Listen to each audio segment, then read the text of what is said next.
主内弟兄姐妹们平安，大家好。今天我们又在网上见面，感谢主给我们美好的机会。好，现在我们聚会将开始，请大家预备心，我们来默祷。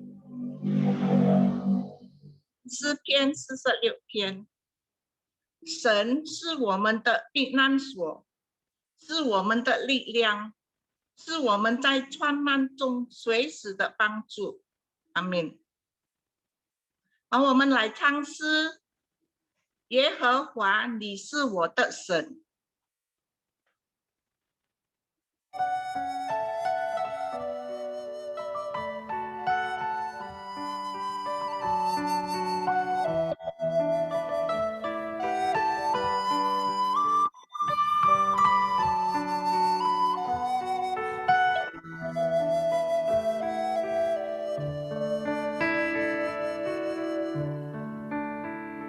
耶和华，你是我的神，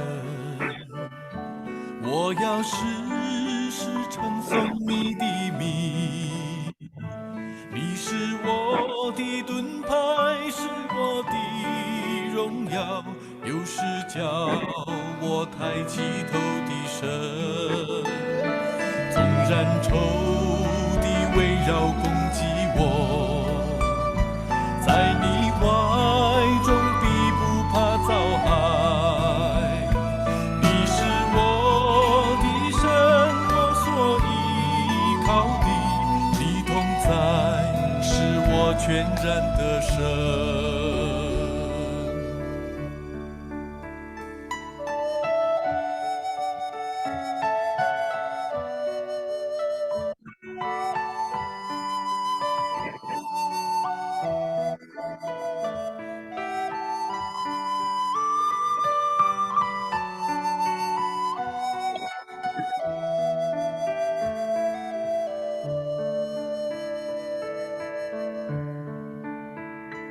耶和华，你是我的神，我要时时称颂你的名。你是我的盾牌，是我的荣耀，又是叫我抬起头的神。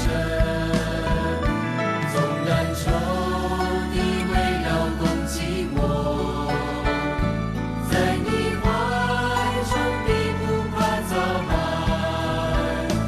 你是我的神，我所依靠的，你同在是我全然的神。纵然仇敌围绕攻击我，在你怀中必不怕遭害。你是我的神，我所依靠的，你同在是我全然的神。纵然仇敌围绕攻击我，在你怀中必不怕遭害。你是我的神，我所依靠的，你同在是我全然的神。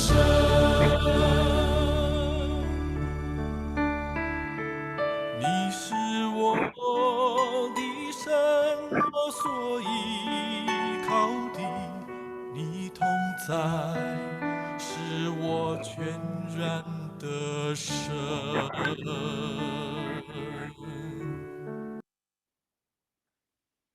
好，接下来我们来祷告。慈悲爱我们的天父，我们满心感谢你，感谢你给我们有健康的身体来朝见你，聆听你的话语。求主恩待带领保守我们家乐团契的众弟兄姐妹们，给我们大家有健康的身体，坚强我们的信心，每时每刻都依靠仰望主。谢谢天父，我把今天的聚会从头到尾都交托在主你大人手中，求主安静我们的心，来领受主的话语。今天由露西传道来为我们分享主的话语，求主祝福露西传道的侍奉。谢谢天父。在此，我们也为坐在软弱病痛当中的弟兄姐妹们祷告，求主耶稣灵敏医治，拯救他们，使他们能早日康复，脱离一切疾病。在此也为坐基达姐妹祷告，今天下午3点，她要在 Hermina 医院要动手术，求主祝福基达姐妹的手术一切顺利平安，早日康复。感谢天父，我们如此祷告，是奉靠耶稣基督圣名求，阿们。好，现在我们来读经，诗篇121篇第4节到第6节，我们大家一起来念。保护以色列的，他也保护以色列的，也不打盹，也不睡觉。保护你的是耶和华，耶和华在你右边不避你，白日太阳必不伤你，夜间月亮必不害你。阿们。读此道经到此。好，接下来我们来再唱诗，反思度有神的美意。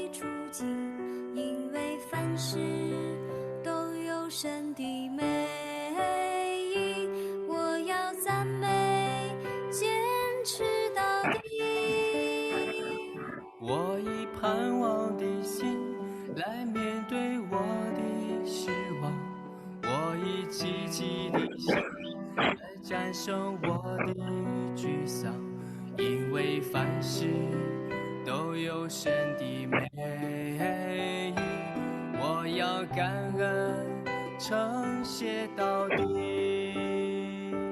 我以喜乐的心来面对我的环境，我以平安的心来应对我的处境，因为凡事都有神的美意，我要赞美，坚持到底。我以盼望的心来面对我的失望，我以积极的心来战胜我的沮丧，因为凡事都有神的美意，我要感恩称谢到底。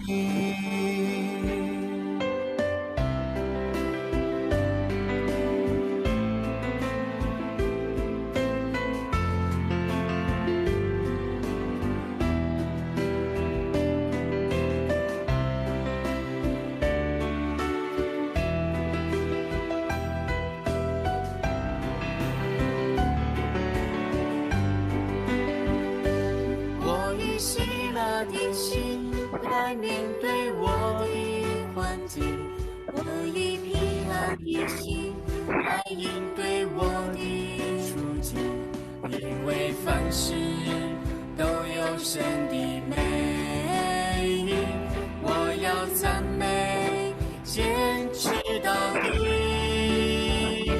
我以盼望的心来面对我的失望，我以积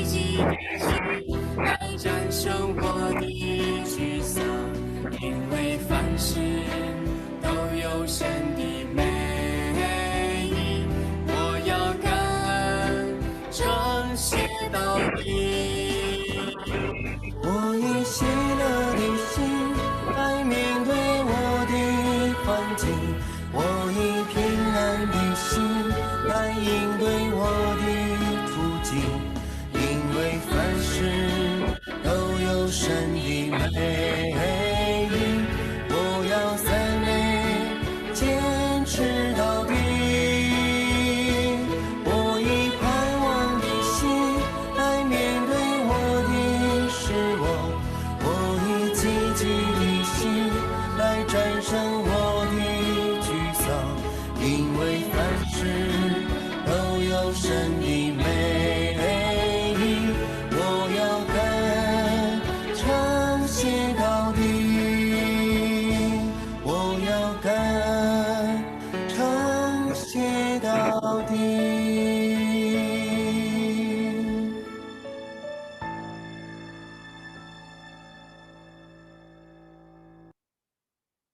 好，在还没听到之前，我们来再唱一首诗《Firman-Mu》。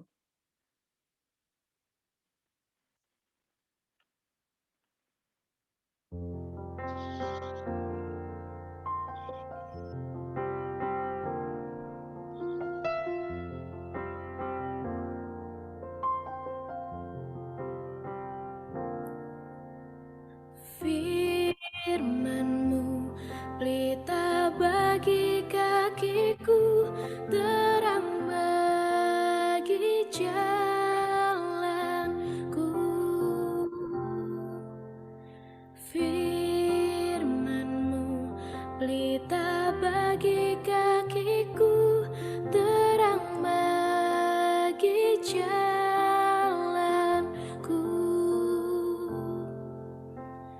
Waktu ku bimbang dan hilang jalanku, tetaplah kau di sisiku. Dan takkan ku takut asal kau di dekatku, besertaku selamanya. Oh, firman-Mu, pelita bagi kakiku, terang bagi jalanku.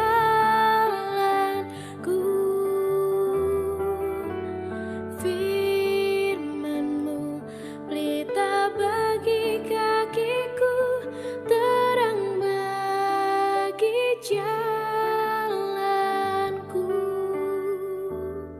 Terang bagi jalanku,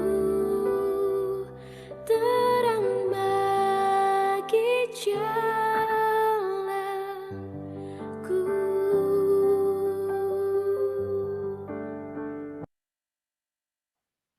好，接下来我们请露西传道来做真道。Selanjutnya kita mempersilakan Guru Injil Lucy membawakan firman Tuhan. Waktu kami persilakan. Terima kasih. Baik, terima kasih Bu Ivon. Yuk mari sebelum kita belajar firman Tuhan, kita boleh sama-sama berdoa terlebih dahulu. Mari kita berdoa. Tuhan, kami bersyukur untuk kesempatan hari ini. Tuhan izinkan kami kembali bersekutu, kami boleh kembali memuji Tuhan bersama-sama dan juga belajar firman Tuhan bersama-sama. Ya Tuhan, kami serahkan diri kami, biarlah Tuhan yang boleh pimpin kami, biarlah Tuhan yang boleh bukakan apa yang terselubung sehingga kami boleh mengerti, memahami, dan kami boleh lebih mensyukuri lagi akan kasih Tuhan pada kami. Kami serahkan waktu ini ke dalam pimpinan tangan kasihan Tuhan, dalam nama Yesus Kristus, kami berdoa, kami bersyukur. Amin. Ya, saya share PowerPoint dulu ya. Oke.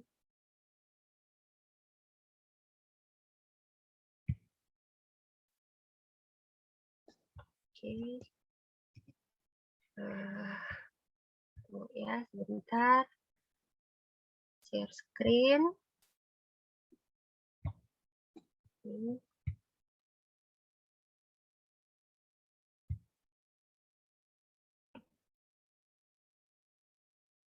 Nah, hari ini saya ingin sharingkan mengenai ini apa selayang pandang dari penyair hymns atau kidung puji-pujian. Ya, kita semua sama-sama tahu di gereja kita itu sama-sama memakai kidung pujian yang kita sebut KPPK, ya, kidung puji-pujian Kristen. Nah, apa sih sebenarnya yang terdapat di dalam KPPK itu, ya? Jadi KPPK itu sangat kaya, baik ada puji-pujian yang memang sudah ratusan tahun yang lalu diciptakan yang masih kita nyanyikan sampai sekarang, ada juga puji-pujian yang baru, ya dibilang baru banget juga enggak, tapi ya baru di dalam abad inilah ya, sedangkan yang lain mungkin dari abad-abad sebelumnya. Nah, saya mengajak kita sama-sama belajar dari beberapa penulis him, sama seperti di dalam Alkitab ada tokoh-tokoh Alkitab gitu ya. Nah, ini kita belajar tentang tokoh-tokoh daripada penulis puji-pujian itu.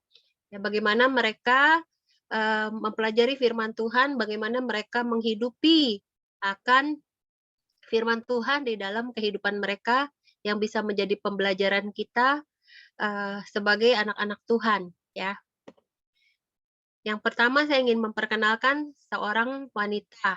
Jadi penulis wanita, tetapi dia sangat terkenal gitu. Ya, namanya Fanny Crosby. Kalau kita lihat fotonya, lucu ya, dia pakai kacamata hitam ya. Zaman dulu kacamata hitamnya kecil banget ya. Nggak kayak zaman now, kalau yang Korea-Korea kan gede tuh, ya besar-besar lensanya. Nah, ini kecil sekali. Kenapa dia pakai kacamata hitam? Nah, bukan ala Korea gaya-gaya, tetapi memang dia buta. Jadi, Fanny Crosby, nama lengkapnya adalah Frances Jane Crosby. Dia itu menulis lebih dari 9.000 pujian, kidung pujian. Ya. Lebih dari 9.000 kidung pujian. Luar biasa ya. Nah, beberapa ini sangat terkenal di dalam kekristenan, di dalam gereja-gereja Kristen. Dia, saking dia menulis banyak, jadi ada beberapa yang dia tulis bukan menggunakan nama dia, tapi pakai nama samaran. Supaya buku-buku himnal yang diterbitkan zaman dulu, buku-buku pujian yang diterbitkan zaman dulu itu, nggak semua namanya dia gitu isinya. Dan yang sangat mengagumkan buat banyak orang, bahwa dia, walaupun dia buta, dia bisa melakukan semuanya itu. Jadi sangat mengagumkan. Nah, ada sebuah cerita yang sangat cukup terkenal mengenai Fanny Crosby. Ialah begini, ada satu kali ya, dia bertemu dengan seorang penginjil. Gitu. Terus penginjil itu berkata kepada dia, kasihan sekali ya bahwa Tuhan tidak memberikan kamu penglihatan ketika dia sudah memberikan banyak talenta kepada kamu gitu. Bilangnya kasihan gitu ya, dia buta. Tapi tahu apa yang dijawab oleh Fanny Crosby? Dia langsung menjawab gini, apakah kamu tahu bahwa jika sejak lahir saya boleh mengajukan satu permohonan, maka yang saya akan minta bahwa saya tetap lahir buta. Jadi dia tetap mau lahir buta, saudara. Karena apa? Karena ketika saya masuk ke surga, muka yang pertama kali saya lihat akan menjadi muka daripada Yesus, yaitu Sang Penebus Tuhan saya. Ya, luar biasa ya, saudara. Jadi dia bukan lahir buta, tetapi dia kecelakaan gitu ya, dari salah pengobatan sehingga dia menjadi buta. Tapi dia menyatakan bahwa dia tidak menyesal gitu ya lahir buta. Dia lahir di kota New York ya. Jadi ceritanya begini, kenapa dia buta? Bagaimana dia buta? Waktu dia umur 2 bulan, dia sakit keras. Jadi badannya panas tinggi gitu. Nah, pas celakanya dokter langganan keluarga mereka itu saat itu sedang pergi. Ya, jadi zaman itu dokter langka dan mereka biasanya keliling gitu ke kota-kota. Nah, dokter yang biasa keluarga mereka pakai pergi, dan ada seseorang yang mengaku sebagai dokter yang baru datang ke kota itu. Jadi mereka terpaksa ke dokter yang itu. Nah, dia dikatakan harus memakai masker panas gitu ditempel ke mata. Ya, bayangkan itu masker sebenarnya kan kita buat masak ya, yang kuning-kuning kental itu. Tapi ini disuruh panasin terus disuruh tempel ke mata. Jadi alhasil kebetulan puji Tuhan penyakit dia sembuh. Tetapi karena pengobatan yang sedemikian ekstrim tersebut, mata dia buta. Dan ketika ketahuan bahwa dokter itu palsu, dokter itu melarikan diri ke kota lain gitu. Nah, sama seperti perumpamaan kita bilang sudah jatuh ketimpa tangga, demikian juga Fanny Crosby. Setelah mata dia buta, beberapa bulan kemudian ayahnya meninggal. Ya, ibunya terpaksa cari kerja sebagai seorang pembantu untuk menafkahi keluarga mereka. Dan Fanny itu untung masih punya seorang nenek, sama seperti Ai ya, yang biasanya bantu untuk menjaga, membesarkan daripada cucu gitu ya. Jadi dia untung dia masih punya nenek yang membesarkan dia. Nah, dia suka akan syair puisi itu dimulai pada umur 8 tahun. Nah, kalau kita baca di sini ini adalah puisi yang ditulis waktu dia umur 8 tahun itu. Ya, kalau kita lihat baca kata-kata yang saya bacakan, "Oh, betapa aku adalah jiwa yang berbahagia walaupun aku tidak dapat melihat. Aku memutuskan bahwa di dalam dunia ini cukuplah aku puas." Ya, walaupun dia tidak bisa melihat, dia merasa puas. Yang ayat kedua, begitu banyak berkat yang aku nikmati yang belum tentu didapat orang lain. Untuk menangis dan mengeluh karena aku buta, aku tidak dapat dan aku tidak mau. Ya, umur 8 dia menyatakan sedemikian. Oke, dia merasakan banyak berkat, dia tidak mau mengeluh, dia tidak mau menangis, dia merasa cukup dan dia tidak mau kalau disuruh mengeluh atau menangis karena buta. Dia juga selain pandai bersyair, Fanny Crosby juga pandai menghafalkan firman Tuhan, Alkitab. Ya, dia biasa menghafal 5 pasal, 1 per minggu. Dan waktu dia masih kecil pun dia sudah bisa menghafal dari 5 kitab Perjanjian Lama, ya Kejadian, Keluaran, Imamat, Bilangan, Ulangan, ya terus kitab Injil, ya kitab Amsal, kitab Mazmur dan banyak lagi. Jadi benar-benar memang walaupun dia buta tapi otaknya sangat cerdas. Dia bisa menghafal begitu banyak ya.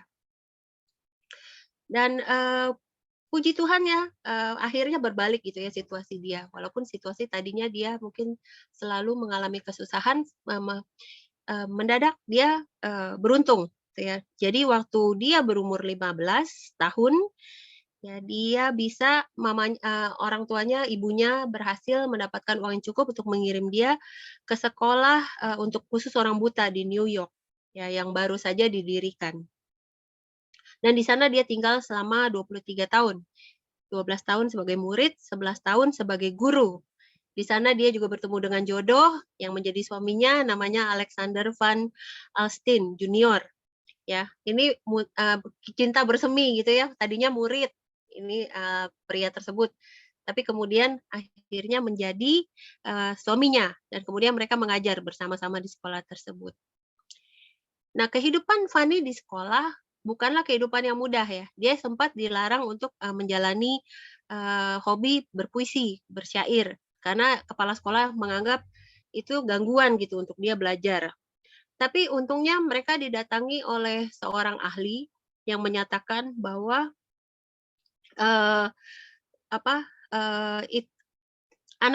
yang menyatakan begini ya kepada kepala sekolahnya. Anak ini adalah seorang penulis puisi. Ya. Beri dia dorongan sebisanya. Baca buku yang terbaik buat dia, ajar yang terbaik di bidang puisi. Engkau akan mendengar namanya terkenal di kemudian hari. Nah, wow, ya jadi seperti nubuatan gitu ya.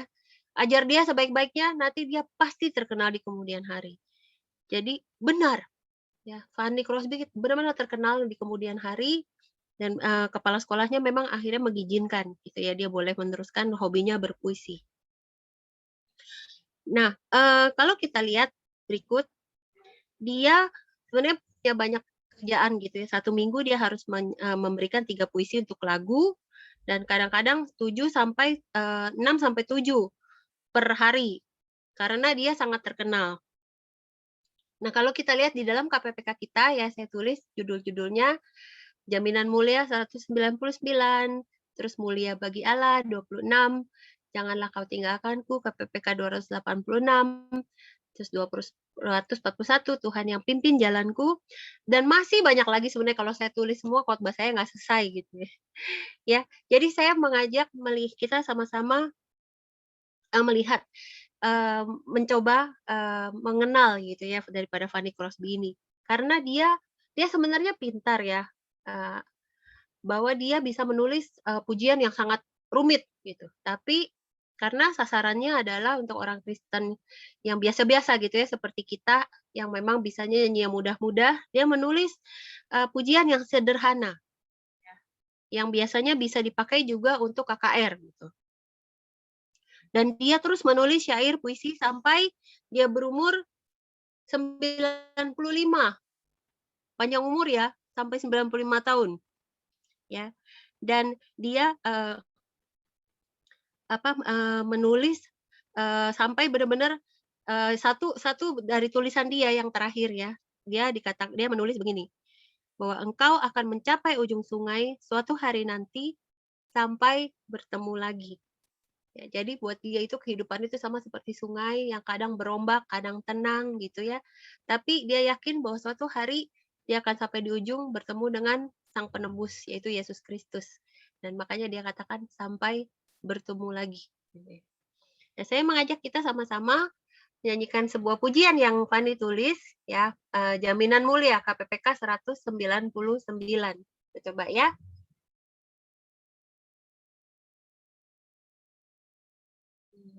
Bentar ya. Salah.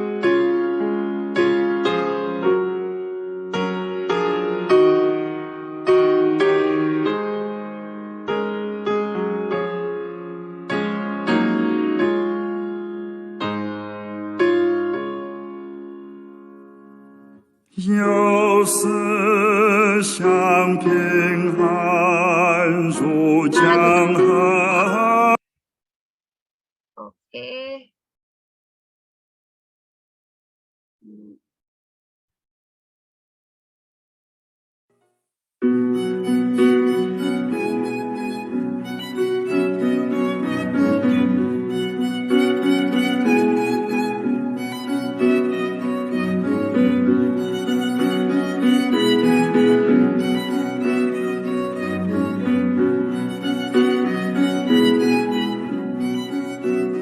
有福的结局，耶稣属我，我进的现场，主荣耀喜乐，为神的后子，救赎工程，有神灵重生，宝血洗净。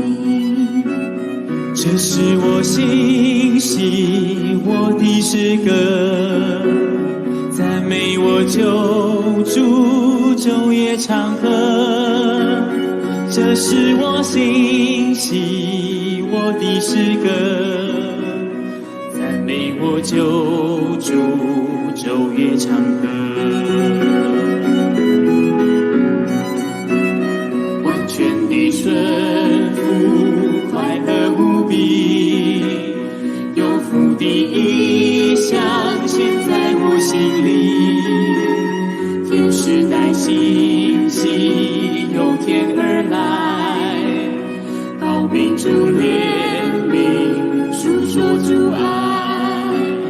这是我欣喜我的诗歌，赞美我救主昼夜长河。这是我欣喜我的诗歌，赞美我救主昼夜长河。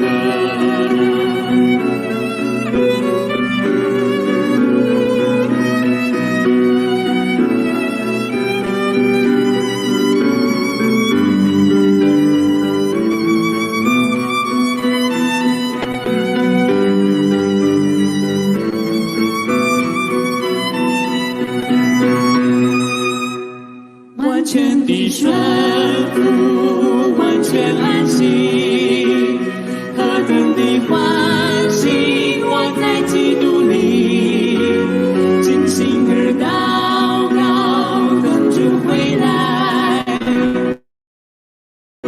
满有主恩赐，常我心怀。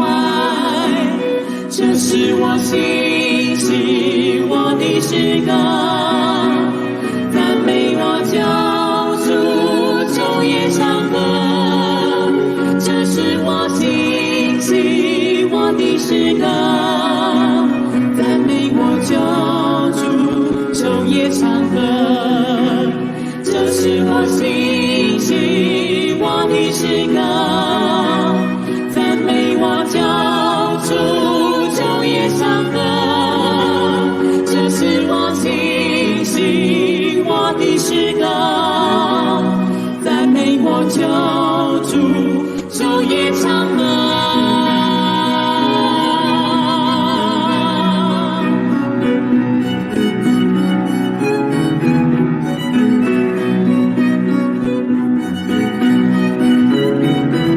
Baik, ya ini kalau kita lihat pujian tadi ya dari Fanny Crosby, seorang yang buta tapi luar biasa. Bagaimana dia merasakan bahwa Tuhan itu yang memberikan jaminan ya untuk dia. Nah, kita akan sambung ke seorang penulis yang lain. Dia bernama Horatio Spafford. Nah, dia ini lagunya pasti kita semua tahu ya. Jiwaku Tenanglah dari KPPK 328. Siapa sih Horatio Gates Spafford ini? Dia ini seorang yang lahir di kota New York juga ya, tapi di tanggal 20 Oktober 1828.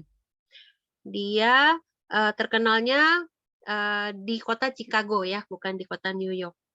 Dia bersama istrinya namanya Anna, mereka aktif di gereja.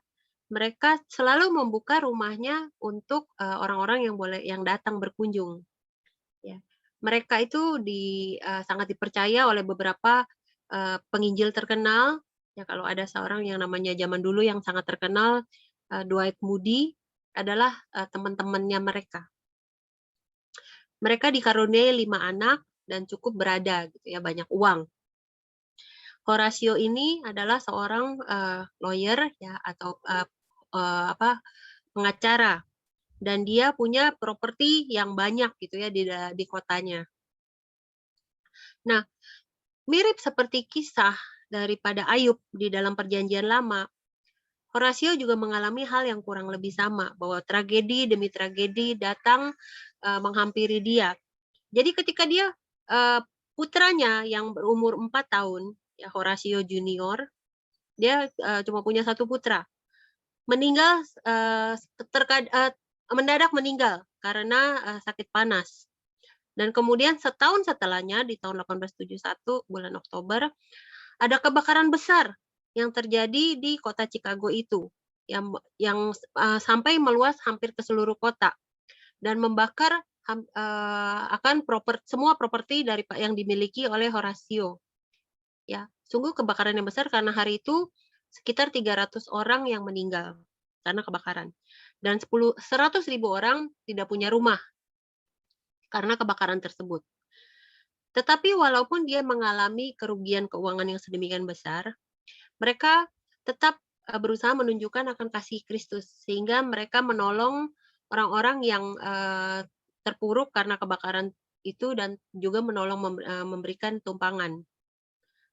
Nah, 2 tahun kemudian, keluarga ini perekonomiannya udah mulai stabil. Mereka memutuskan mereka sebaiknya pergi gitu ya ke England untuk liburan, gitu ya, untuk melepaskan diri daripada kepenatan lah, ya karena situasi yang traumatik. Di sana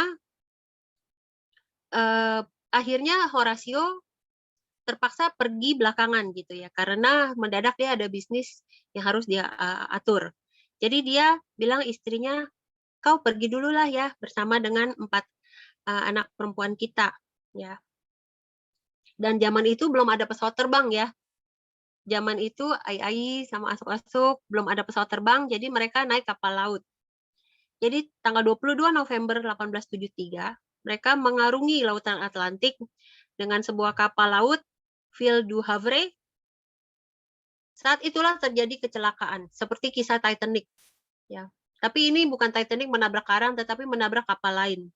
Menabrak kapal barang yang mengangkut besi. Jadi mereka tabrakan kebayang ya menabrak kapal barang, langsung tenggelam. 226 orang meninggal dan karena dalam 20 menit langsung tenggelam kapal tersebut. Nah, yang menyedihkan adalah 4 orang anak perempuan daripada Horatio itu juga meninggal.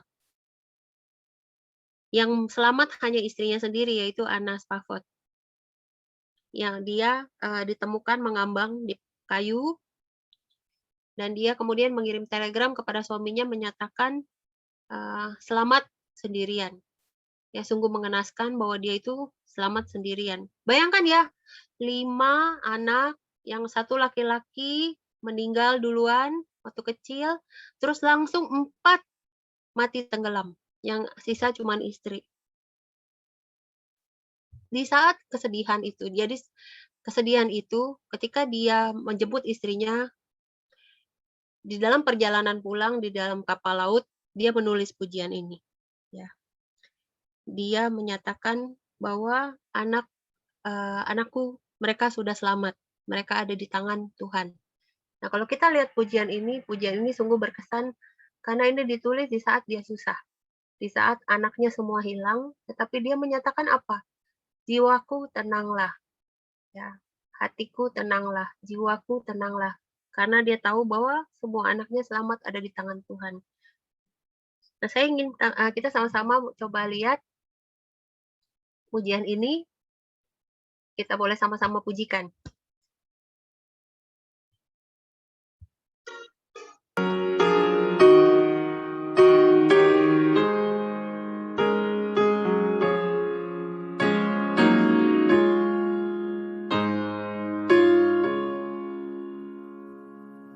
有思想平安如江河平遥湾，有思与悲伤是浪滚，不论何环境，我已蒙主引领，我心灵的安宁，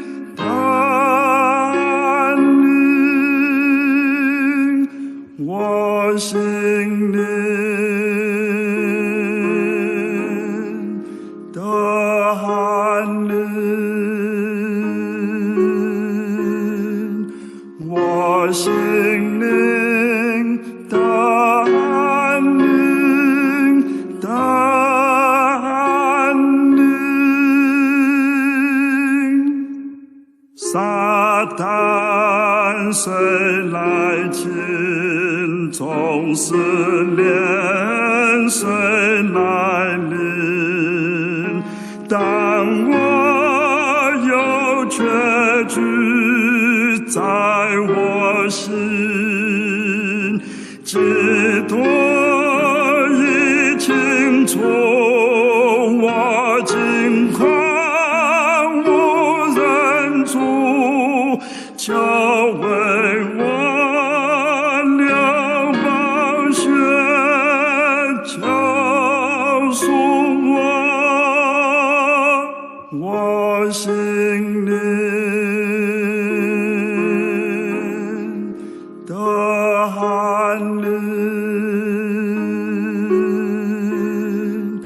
我心灵的安宁的安宁。 Baik, sampai di sini. Nah, kita melihat bagaimana ya tidak mudah, bahwa kelihatannya pujian ini kalau kita cuma lihat kata-katanya mungkin kesannya dia menghadapi situasi yang enak gitu ya, sehingga bisa menulis pujian ini. Tapi tidak ya, Ayah Asuk, dia saat menulis ini dia benar-benar terpuruk, tetapi dia bisa menyatakan jiwaku tenanglah karena dia tahu Tuhan yang memegang tangan dia. Ya, jadi kita bisa belajar bagaimana dari para penulis ini mereka juga mengalami situasi yang sulit, tapi mereka berpegang kepada Tuhan dan bisa menghasilkan puji-pujian yang menjadi berkat untuk kita sekarang. Ya, yang terakhir, kita lihat satu orang lagi, ini udah tua banget ya, cocok ya buat Caleb. Ini namanya Thomas Chisholm. Nah, kalau lagu ini semua pasti tahu ya, besar setiamu, ya. Ini yang paling terkenal gitu dari semua yang ada di gereja. Nah, kalau kita lihat sini, dikatakan gini, sungguh menginspirasi ketika kita mendengar pujian yang ditulis dengan situasi yang luar biasa. Ya, kalau tadi kan situasinya luar biasa ya, yang satu buta, yang satu kapal tenggelam, ataupun dalam momen-momen yang hidup yang mengerikan, yang menyusahkan. Tapi tidak semua pujian yang hebat ditulis tengah mara bahaya atau kondisi yang sulit. Nah, salah satunya ya tidak ada kondisi apa-apa, tapi ditulis pujian yang bagus ini ditulis, judulnya Besar Setiamu. Dia ditulis oleh seseorang yang biasa saja di tengah situasi kehidupan yang biasa naik dan turun. Dia bernama Thomas Chisholm. Ini dia pernah melayani sebagai pendeta, tetapi cuma 1 tahun. Hampir sepanjang hidupnya dia bekerja sebagai agen asuransi. Ya, jadi pendeta 1 tahun, tapi dia melayani sebagai agen asuransi. Nah, dia lahir dari keluarga biasa di Kentucky, Amerika Serikat. Dia punya masalah kesehatan, dan dia harus bekerja sangat keras untuk mendapatkan mata pencarian seumur hidupnya. Jadi dia nggak punya uang ya, jadi dia benar-benar harus kerja dengan keras. Dia menulis, penghasilanku tidak pernah besar di masa apapun karena masalah kesehatan sejak dahulu sampai sekarang. Ya, jadi penghasilan tidak pernah besar karena masalah kesehatan dari dulu sampai sekarang. Walaupun begitu, aku tidak akan gagal untuk mencatat kesetiaan Allah yang memberikan perjanjian, dan Dia yang telah menyatakan kepadaku berkali-kali akan penyediaannya, di mana aku dipenuhi oleh ucapan syukur yang besar. Ya, nah ini yang luar biasa. Dia tidak pernah dapat banyak. Dia harus bekerja keras untuk mencari uang. Tetapi dia berkata bahwa dia terus mencatat kesetiaan Allah, ya, yang terus menyediakan kepada dia, dan dia bersyukur untuk semua pemberian Allah itu. Ya. Jadi pujian ini bagi kita orang Kristen yang biasa adalah tentang Allah yang luar biasa.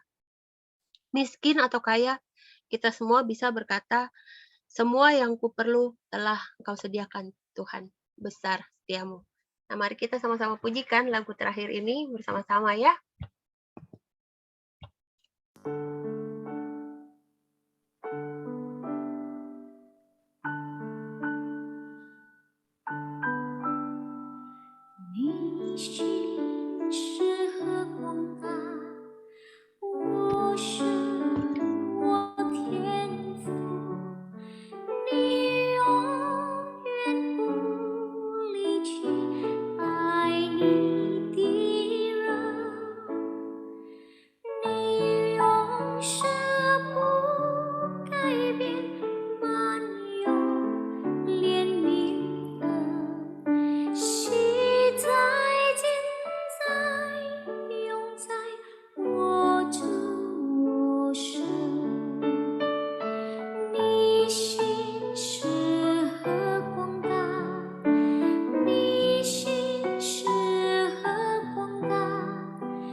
Ya, sampai di sini. Nah, apa sih yang sebenarnya hari ini kita bisa pelajari ya dari 3 orang 3 orang pengarang pujian tadi ya. Yang pertama tadi Fanny Crosby. Dia buta, tapi dia tidak pernah menyesal dilahirkan buta. Dan dia malah jadi berkat bagi banyak orang, menulis 9.000 puisi yang menjadi berkat buat kita sampai sekarang orang Kristen, ya puji-pujian. Yang kedua, ya bagaimana Horatio dia mengalami hidup yang sebenarnya sangat susah. Punya anak 5 mati semua. Ya, yang selamat hanya istrinya. Tetapi dari kejadian itu dia malah mengucapkan pujian, "Tenanglah jiwaku." Karena dia percaya bahwa hanya Tuhan yang memberikan keselamatan kepada anak-anak dia dan jiwa mereka sudah selamat di tangan Tuhan. Karena itu tenanglah jiwanya. Yang terakhir, Thomas, bagaimana sebenarnya dia juga hidup mengalami susah ya. Dia masalah kesehatan, jadi pendeta pun cuma 1 tahun, sisanya jadi agen asuransi. Tapi bagaimana dia bisa menyatakan besar setiamu Tuhan, besar setiamu. Dia menolak untuk tidak bersyukur, tapi dia bersyukur terus kepada Tuhan. Biarlah ini menjadi kekuatan untuk kita ya. Walaupun Tuhan izinkan kita sekarang situasi sulit. Kita mengalami pandemi, ya kita tidak bisa keluar rumah, mungkin ada yang juga malah mengalami masalah kesehatan. Kita tetap bersyukur kepada Tuhan ya, karena Tuhan menjaga dan memelihara kita. Amin. Kita berdoa. Tuhan, kami bersyukur, Tuhan izinkan kami belajar daripada penulis lagu yang ada di KPPK, bagaimana mereka mengalami susah, tapi mereka tetap percaya pada Tuhan, bersandar pada Tuhan. Biarlah ini menjadi pembelajaran kami untuk terus tetap percaya bersandar pada Tuhan. Sesuatu sulit, Tuhan izinkan, hingga kami boleh lebih kuat bersandar pada Tuhan. Terima kasih Tuhan, dalam Yesus Kristus kami berdoa. Amin. Terima 谢谢 Lucy 传道，Tuhan memberkati pelayanan Ibu Lucy。好，弟兄姐妹们，大家好。这个时候我要做立场的会务报告，就是下周6月17日，讲员 Andre 传道，竹林陈学梅姐妹。Pelayanan Kamis depan yang membawa firman Tuhan adalah Guru Injil Andre. Yang liturgis Ibu陈学梅。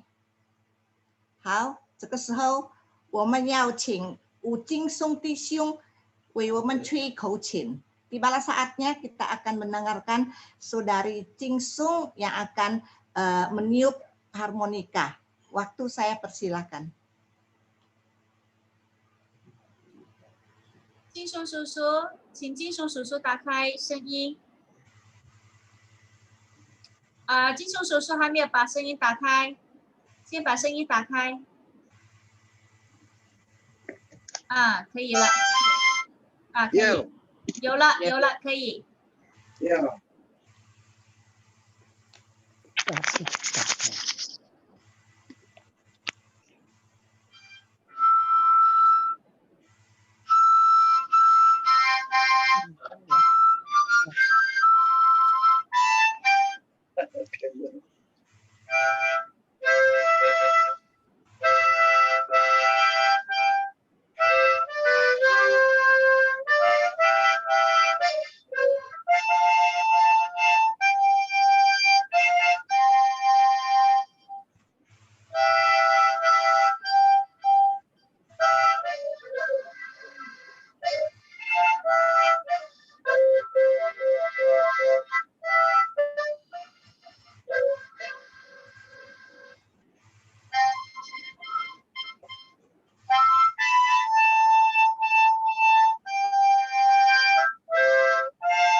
好啊，谢谢。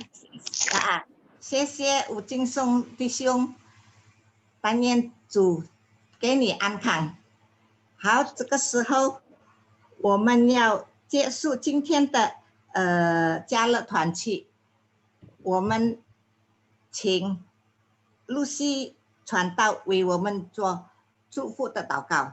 Tibalah saatnya kita akan mengakhiri persekutuan Kaleb pada sore hari ini. Doa penutup minta guru Injil Lucy yang akan menyampaikannya. Saya persilakan. Mari kita berdoa. Tuhan, kami bersyukur untuk hari ini. Tuhan boleh pelihara kami, Tuhan boleh izinkan kami untuk belajar sama-sama ya Tuhan akan firman Tuhan. Biarlah terus ya Tuhan dalam kesulitan kami terus bertahan, kami terus percaya pada Tuhan, kami terus bersandar pada Tuhan, dan kami percaya Tuhan akan berikan yang terbaik tepat pada waktunya Tuhan. Biarlah kasih karunia daripada Allah Bapa dan juga penyertaan daripada Yesus Kristus, terbimbingan daripada Roh Kudus senantiasa menyertai kami semua dari sekarang sampai selama-lamanya. Amin. Amin. 谢谢传道，Tuhan berkati.